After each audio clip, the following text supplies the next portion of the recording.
Assalamualaikum warahmatullahi wabarakatuh. Rahayu Rahayu Sagung Dumadi. Kisah Ki Ageng Pengging Joko Tingkir sampai berdirinya Kerajaan Pajang.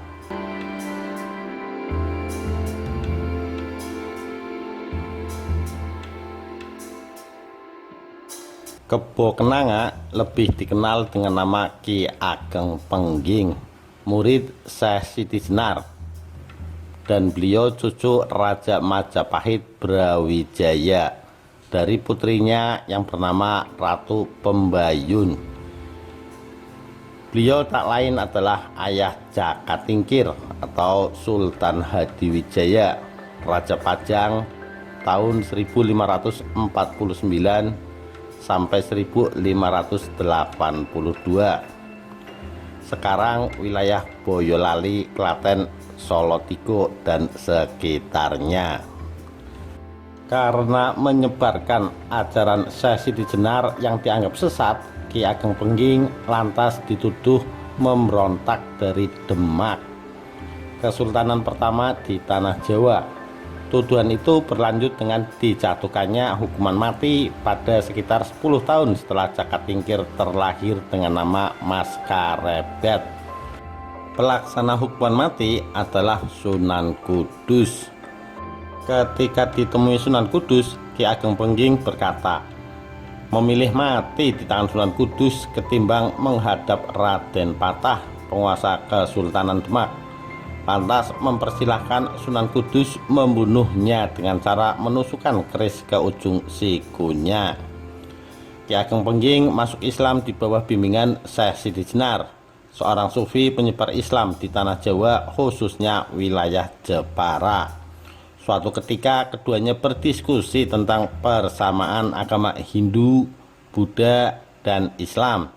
Akhirnya dicapai kesepakatan kalau ketiga agama tersebut pada hakikatnya sama, yaitu sama-sama menyembah Tuhan Yang Maha Esa. Hanya tata cara peribadatannya saja yang berbeda. Konsep manunggaling Kawula Gusti adalah ajaran paling terkenal dari Syekh Siti Jenar, dan inilah yang dipandang sesat oleh kelompok Wali Songo. Manunggal berarti bersatu, Kawula artinya manusia, dan Gusti artinya Tuhan. Oleh kelompok Wali Songo ini dipandang sebagai menyekutukan Allah. Manusia dan Tuhan menyatu. Ini menyesatkan. Sebaliknya, menurut para pengikut Syekh Siti Jenar, pengertian manunggaling Kawula Gusti adalah bahwa dalam diri manusia terdapat roh Tuhan, dan ini merupakan interpretasi dari Quran surat Sa'ad ayat 71 sampai 72. Ketika Tuhanmu berfirman kepada malaikat, sesungguhnya aku akan menciptakan manusia dari tanah, maka apabila telah kusempurnakan kejadiannya dan kutiupkan kepadanya rohku, maka hendaklah kamu tersungkur dengan bersujud kepadanya. Itu artinya menurut Syekh Siti Jenar, roh manusia akan menyatu dengan roh Tuhan manakala penyembahan terhadap Tuhan terjadi manunggaling Kawula Gusti. Perbedaan penafsiran ayat Al-Quran inilah yang menimbulkan polemik yang berujung pada tuduhan sesat dan hukuman mati. Ada versi lain yang mengisahkan bahwa setelah berdialog dengan Syekh Siti Jenar, Sunan Kudus menyadari kesalahpahamannya. Syekh Siti Jenar mati dengan caranya sendiri, bukan di tangan Sunan Kudus. Meskipun begitu, pada prinsipnya kedua versi tadi sepakat bahwa kematian Ki Ageng Pengging disebabkan oleh penolakannya terhadap Kesultanan Demak. Sultan Hadiwijaya atau Joko Tingkir adalah anak Ki Ageng Pengging dari pernikahannya dengan kakak perempuan Ki Ageng Putuh yang juga murid Syekh Siti Jenar. Sepeninggal Sesiti Jenar, guru pertama Jaka Tingkir adalah seorang wali songo, yaitu Sunan Kalijaga. Kemudian dia melanjutkan berguru pada Sunan Kudus dan Ki Ageng Sela, yang menjadikannya berhubungan akrab dengan ketiga cucunya, yaitu Ki Juru Mertani, Ki Ageng Pemanahan, dan Ki Panjawi. Karir Jaka Tingkir di dunia militer diawali dengan menjadi perawat Masjid Demak.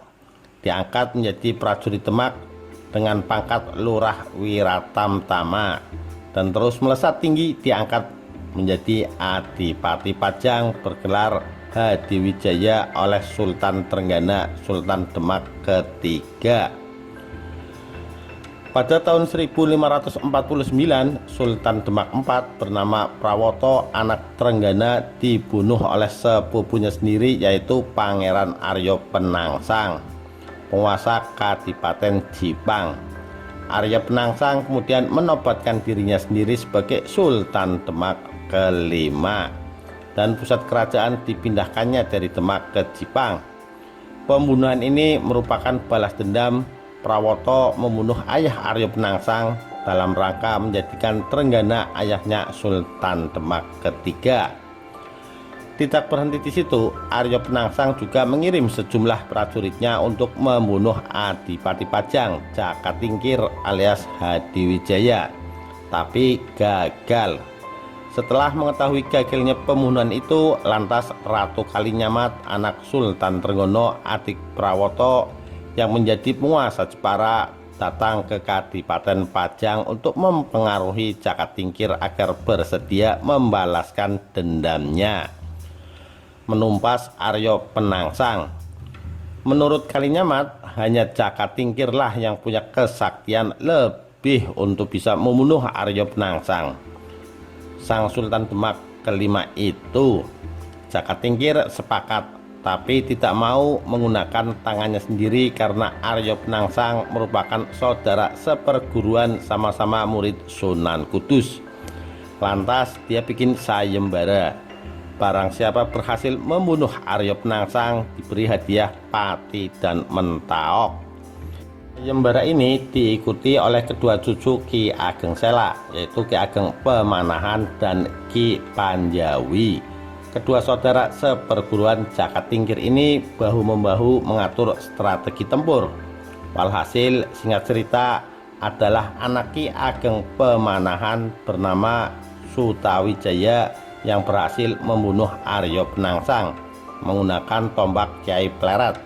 Dengan tewasnya Sultan Demak terakhir, Arya Penangsang, Jaka Tingkir mengambil alih wilayah Demak dan mengangkat dirinya sendiri menjadi Raja Pajang bergelar Sultan Hadiwijaya.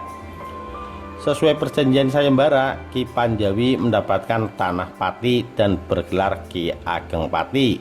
Namun Ki Ageng Pamanahan masih menunggu karena Jaka Tingkir alias Sultan Hadiwijaya menunda penyerahan tanah Mentaok. Cukup lama Jaka Tingkir menunda penyerahan lahan Mentaok kepada Ki Ageng Pemanahan, sehingga Sunan Kalijaga akhirnya merasa perlu campur tangan dengan cara menanyakan ada masalah apa lagi, sehingga penyerahan itu diulur-ulur. Rupanya yang menjadi penyebab adalah ramalan Sunan Prapen bahwa dari wilayah Mentaok itu nanti akan lahir sebuah kerajaan yang mampu mengalahkan kebesaran Kesultanan Pajang.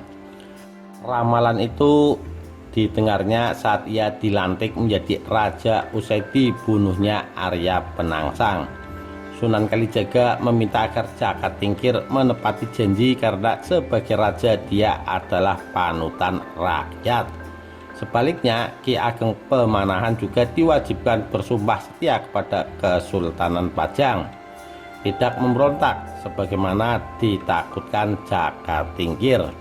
Ki Ageng bersedia, maka Jaka Tingkir pun rela menyerahkan tanah Mentaok pada kakak seperguruannya itu. Ramalan Sunan Prapen rupanya tidak meleset. Wilayah Mentaok saat itu adalah bekas wilayah Mataram kuno atau Mataram Hindu, pembangunan Candi Prambanan, yang telah berubah menjadi hutan belantara.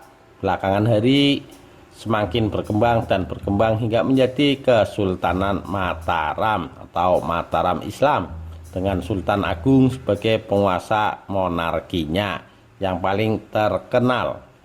Dan kini terbelah menjadi dua bagian utama, Surakarta atau Mangkunegaran dan Kasunanan, dan Yogyakarta atau Kasultanan dan Pakualaman. Demikian kisah Ki Ageng Pengging, Jaka Tingkir sampai berdirinya Kerajaan Pajang. Sekian, terima kasih. Wassalamualaikum warahmatullahi wabarakatuh. Rahayu Rahayu Sagung Dumadi.